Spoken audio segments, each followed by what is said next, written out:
All right, Sly Client the Tech Dad.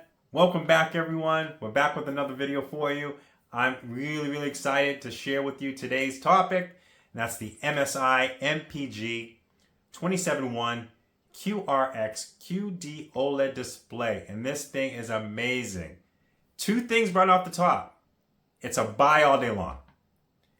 Do yourself a favor, and this is the biggest advice that I can give any person that I've actually given in the last like 2 or 3 months in regard to tech. If you're in the market for a QD OLED display at 1440p, 360 hertz, or just your budget's at $800, just buy it right away. Like, you don't even gotta watch the rest of my video. I mean, I'd appreciate it if you would, because we're gonna talk about some interesting and fun things about it, but that's all you really need to know. Just go out and buy it. Buy it right now because the waiting list is very long.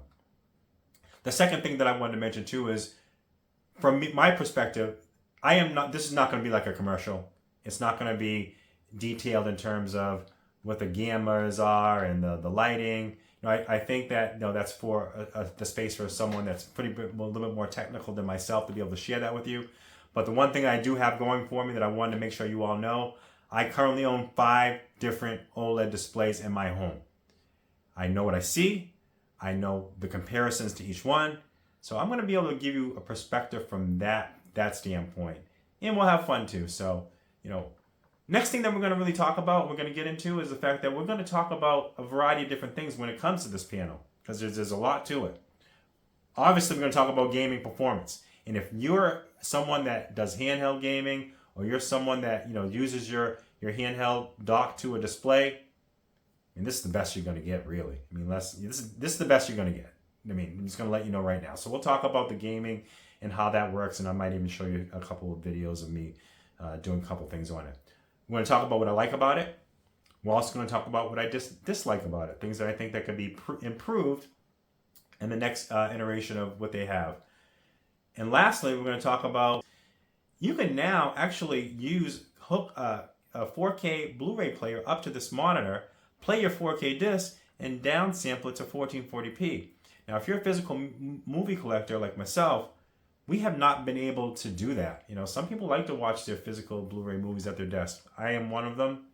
But, at the same time, if that's something you're interested in, like, we'll have a little bit of information on that for you too. So kick back, relax.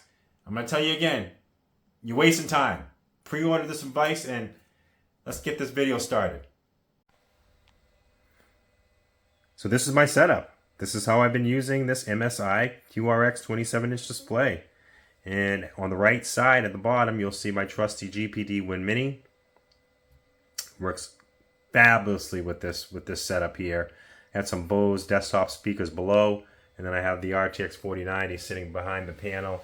Gets enough room so it can breathe, but this setup has worked perfectly for me so far. And I'd be a little bit of remiss if I didn't mention the fact that this glossy panel, I mean the glossiness of it, and I was skeptical of glossy panels.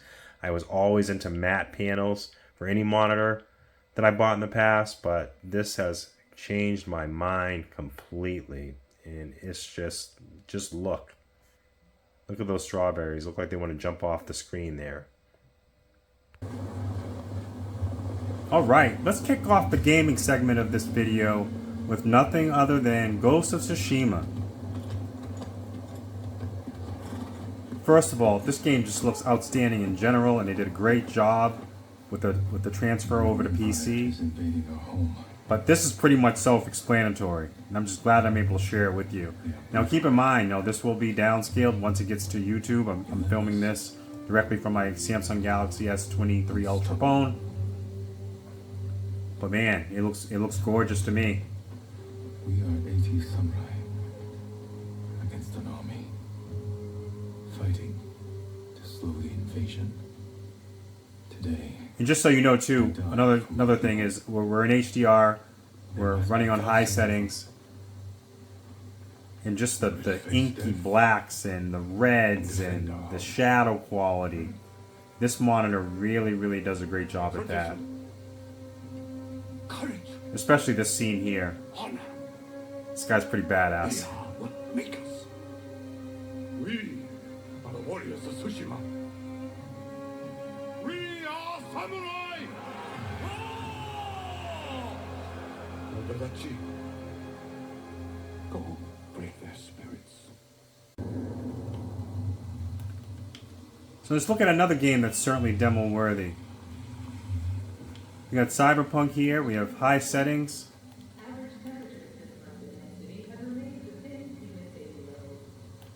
And we have ray tracing going too, so as you can see, look at the reflections on the ground here. Now this MSI MPG 27.1 QRX display really does a trick in this. Also a game I recently beat this year, so pretty happy about that. I'll show you this as well.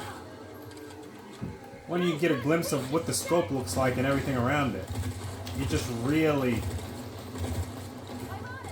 the separation of color and the blacks from outside of the scope just look phenomenal,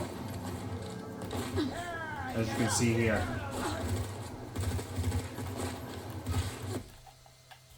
So the next topic I want to discuss is OLED Burn In.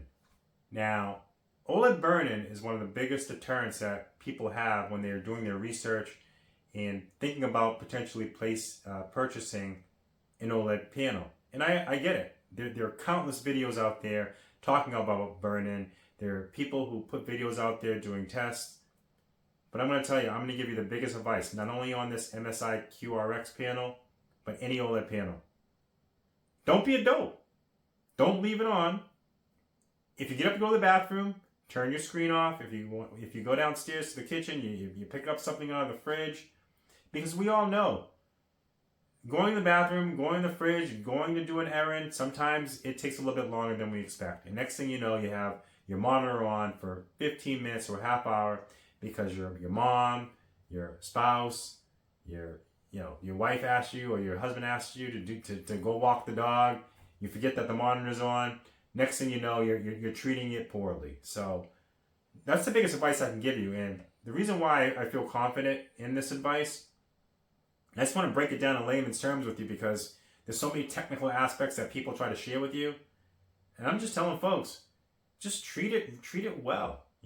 Be proactive. Be proactive in turning it off. And and trust me, I'm a dope all the time. I'll go downstairs and I'll open up a cabinet, and then 10 minutes later, my wife is looking at me and she's saying, "Again, you're leaving the cabinet open?" But it also goes hand in hand because sometimes I'll come in the house from a long day's work, and I'll look at the TV, my OLED screen in the living room, and there's a static image on the screen. I'm like, the same look she's giving me when leaving the cabinets open. I'm like, what is going on? So it goes hand in hand, but like I said, I think everyone falls in that category of, sometimes being a little bit careless about how you take care of certain things or just particular etiquette in general.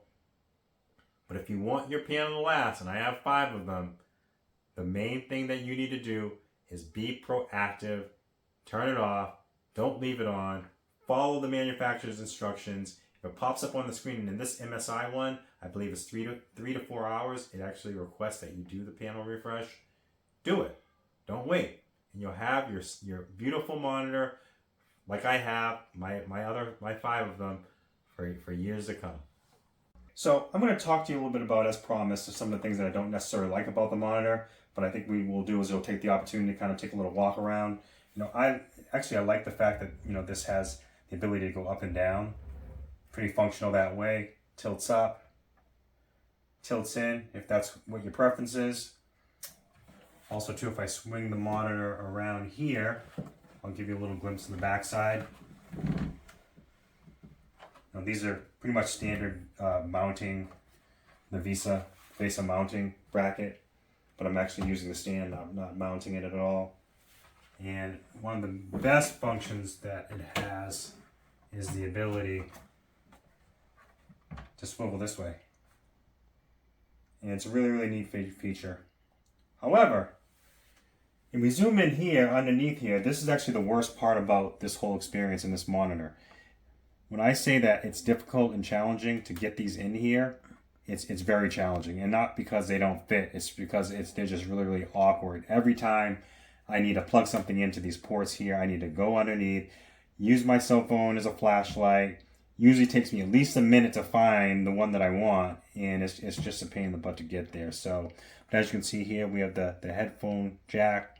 We have the HDMI 2.1 ports that we talked about. We also have the 1.4A display port. We have the USB-C port here too with the 90 watt power delivery. We'll talk a little bit about that later. Also too, here is the USB-B to A port, which utilizes the built-in MSI software. And then we have two USB 2.0 ports, and yeah, they work great. You know, my only beef is where these things are. So we also have the power adapter cable here too, and that's pretty standard across the board. But you know, overall, you know, solid display, solid stand. I mean, it's nothing flashy at all. It does have some RGB going on in the back that lights up that you can control within that MSI software.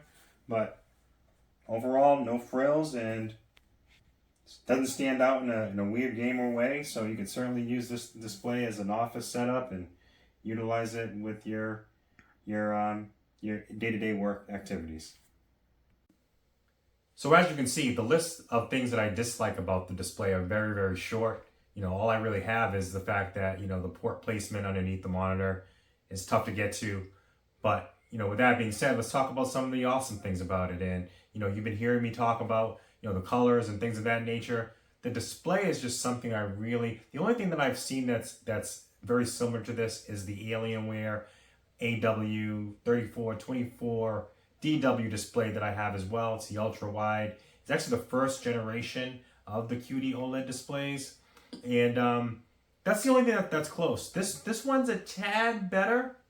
It's not dramatically better, but in terms of appearance, this one's a tad better. So I'll have to say this MSI MPG display is at 27 inches, 1440p.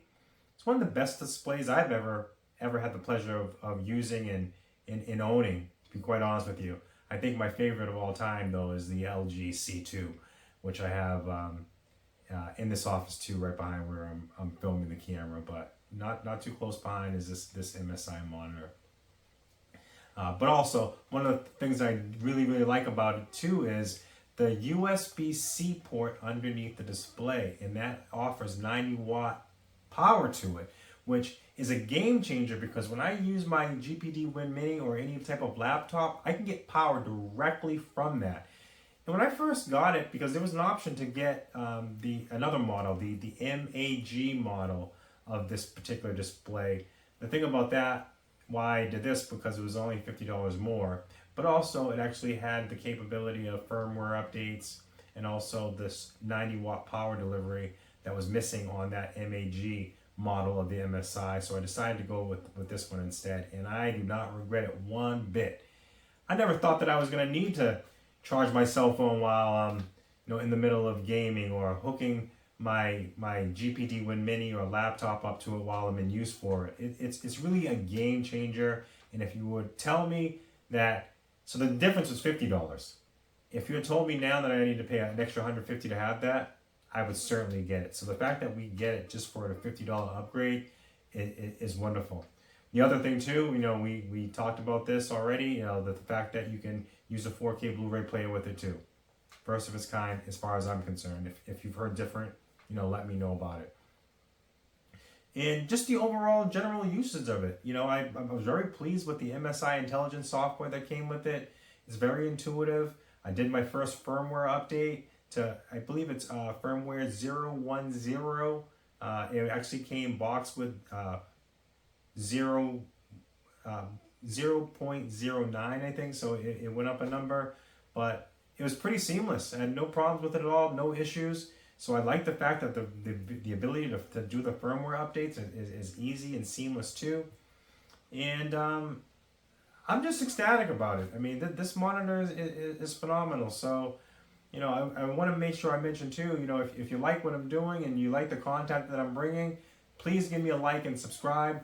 I know some of my stuff that I've been working on and, you know, using my camera, and probably not the best lighting in the world, but all those likes, subscribes, comments, shares are going to go a long way. Because if I get a bunch of shares, if I get a bunch of likes for this particular model, hey, who knows? I might even upgrade to a real camera to really start doing this. Because I'm having a lot of fun with it. So, with that being said, I'm going to wrap this up.